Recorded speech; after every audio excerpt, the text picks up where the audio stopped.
Toussaint l'ouverture.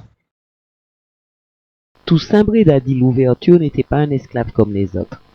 Chose peu banale, son père au XVIIe siècle avait embarqué librement sur un bateau de la traite. Fils du roi Copon d'Alada, un important marchand d'esclaves qui régna de 1595 à 1613 sur le royaume d'Abomey, actuel Bénin, le père de Toussaint voulait connaître le monde des Blancs. Arrivé à Saint-Domingue, le père de Toussaint, prince d'Alada, fut vendu comme esclave. Toutefois, il ne fut pas un esclave ordinaire. Il ne partagea jamais les dures conditions des autres hommes de couleur. Né le 20 mai 1743, Toussaint Bréda bénéficia des mêmes privilèges que son père et occupa les fonctions de commandeur, chauffeur de maître, etc.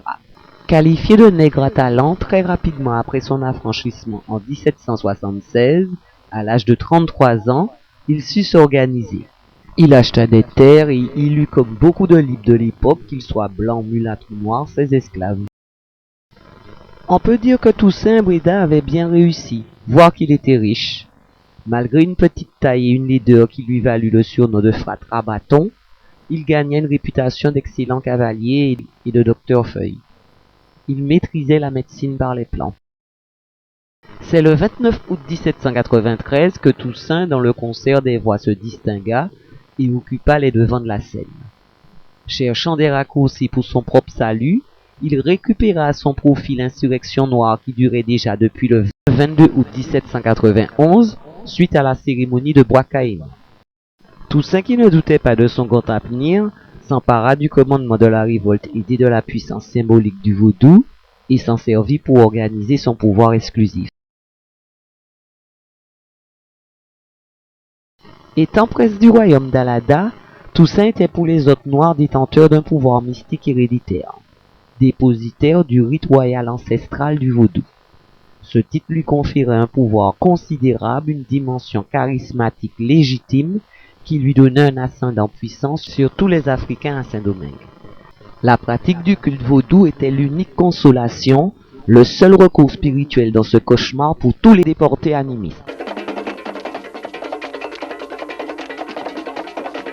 Quand Toussaint ait habilement tiré parti de cette croyance chez les esclaves sensibles, crédules confrontés au drame quotidien pour triompher, ne fait aucun doute. Compte tenu des circonstances, cet élément spirituel fut très fédérateur et déterminant pour l'affermissement de son autorité. La variable religieuse mobilise l'imaginaire. Comme tremplin politique, il est difficile de trouver mieux. Les Africains captifs ne parlaient pas la même langue et étaient des étrangers les uns par rapport aux autres. Ces hommes terrorisés, tourmentés n'avaient qu'une seule chose en commun, leur croyance animiste. Aussi, le vaudou devint l'élément catalyseur. Même si certains aspects du vaudou les éloignaient du culte originel d'Afrique, c'était l'expression, la pratique la plus proche de leur culte. Jeunes, fragiles, ignorants dans la confusion, les déportés résistaient difficilement à sa puissance d'envoûtement qui les projetait durant la transe, loin de Saint-Domingue et de ses souffrances.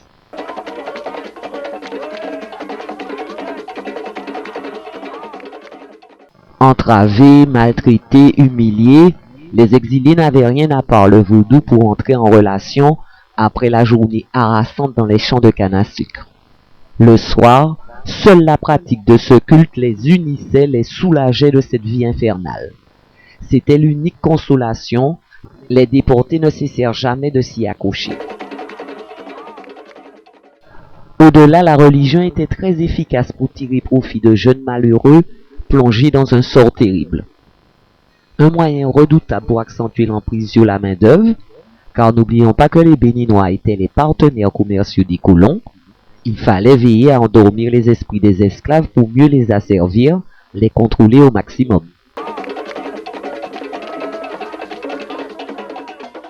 Aussi, pour annihiler toute velléité chez les prisonniers, des sorciers béninois ont donc, comme le père de Toussaint l'ouverture, pris librement le bateau négrier avec pour mission d'infiltrer le monde des esclaves afin d'instaurer le climat désiré par les esclavagistes.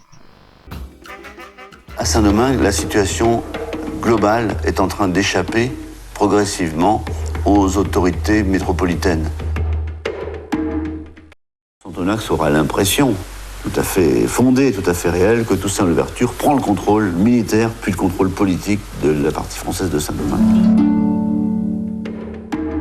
Toussaint est en quelque sorte au sommet de sa puissance. Sa volonté politique apparaît de plus en plus forte. Il contribue très très fortement à écarter Santonax et Lavaux, qui vont être obligés de repartir, élus députés dans les assemblées du directoire, mais ce qui évidemment crée en quelque sorte un vide qui est immédiatement occupé par ce pouvoir de Toussaint Louverture qui a su se créer une clientèle, des officiers, des sous-officiers noirs, à qui il offre des distributions de terres, des distributions de plantations confisquées aux colons.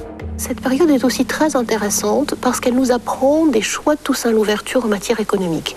Toussaint fait le choix donc de maintenir les nouveaux libres sur les plantations, sauf ceux qui sont dans l'armée bien sûr. Alors le nouveau libre peut certes se marier, divorcer s'il le désire, mais il ne peut pas quitter la plantation sur laquelle il a été affecté. Ces nouveaux libres se retrouvent dans ces situations qui leur rappellent par bien des aspects la situation antérieure. C'est une cause effectivement de tension dont on verra les conséquences dans les années 1802. Et il y a eu des révoltes importantes de cultivateurs qui refusaient le travail forcé, qui ont été durement réprimés, aussi bien par Victor Hugues que par Toussaint Louverture.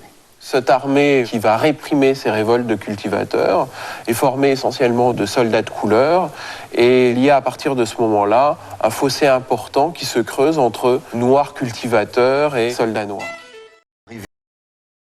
En 1797, les élections donnent un fort pourcentage aux réactionnaires, aux contre-révolutionnaires, aux conservateurs et aux royalistes.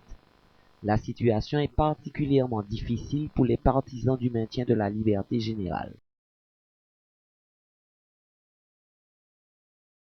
En 1799, la France vit dans le malheur, le trouble, la haine, la force brute, la mauvaise foi, l'injustice, l'oppression et la persécution. L'administration est corrompue, l'instabilité politique aigrit les esprits.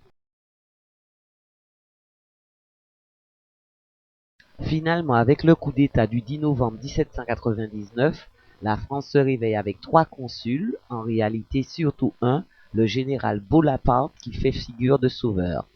Le consulat commence, sa nouvelle constitution se conclut par ces mots, la révolution a atteint son but, elle est finie.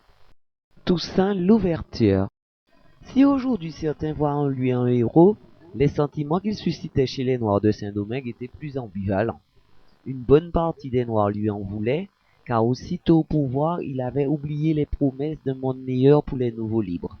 En plus, Toussaint était partisan d'une ligne dure, préférait la manière forte. À l'époque, il était perçu comme quelqu'un d'extrêmement autoritaire.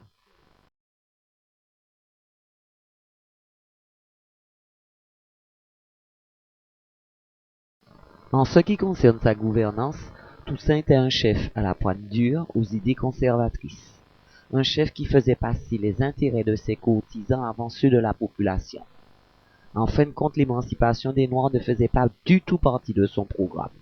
On peut même se demander si dans le quotidien des nègres lors de son administration, il y a eu un changement en référence à la situation d'esclaves.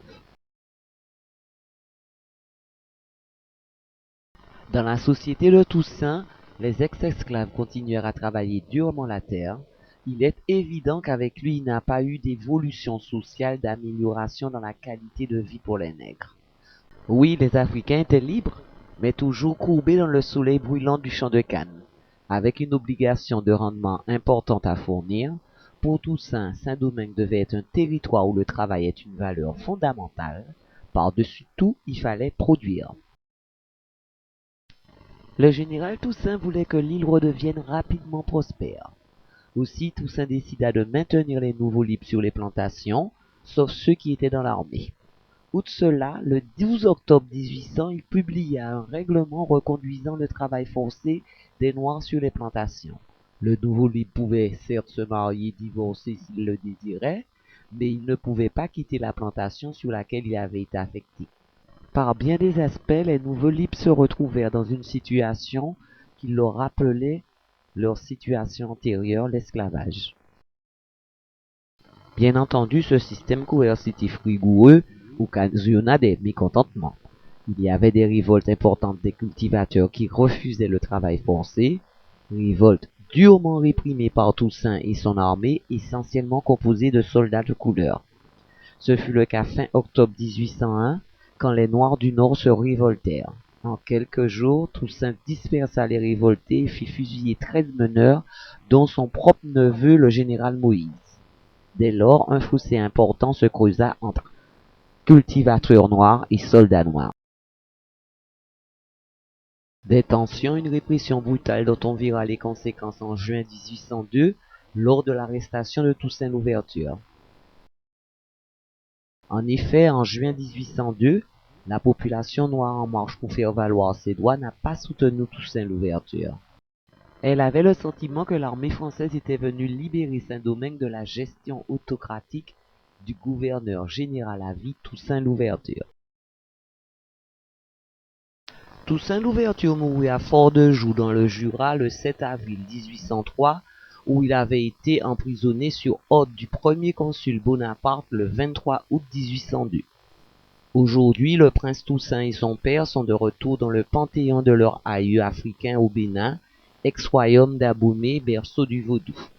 Le général Toussaint Louverture est la fierté de son descendant, Podjed Toyi-Djila XVIe, actuel roi d'Alada.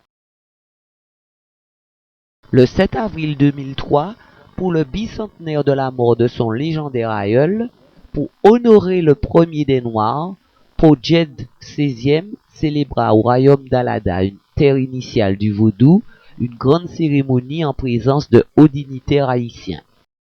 Les manifestations de ce jour montrent une fois encore que le Bénin est béni. Béni et honoré.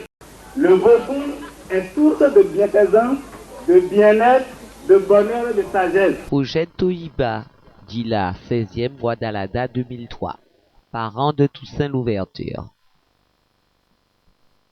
Au nom de tous les rois et chefs traditionnels africains, nous demandons pardon à nos enfants de la diaspora, descendants de Noirs africains ayant connu la déportation. Plus jamais, pareille chose ne se reproduira. Il est à noter qu'au Bénin, maîtres et esclaves n'ont pas tout à fait disparu de la société. Aujourd'hui encore, les Béninois exigent que les anciens esclaves n'oublient pas leurs conditions. Au Bénin, chacun connaît la place qui lui revient jusqu'au jour de sa mort.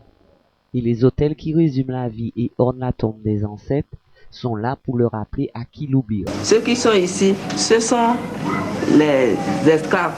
Ceux qui sont venus nous accompagner à la maison, ce sont eux ça. Et ici, ce sont nos parents même. Le propriétaire, la propriétaire de la maison, ce sont eux ça. Joséphine, Napoléon Ier, Toussaint Louverture, Victor Schœlcher.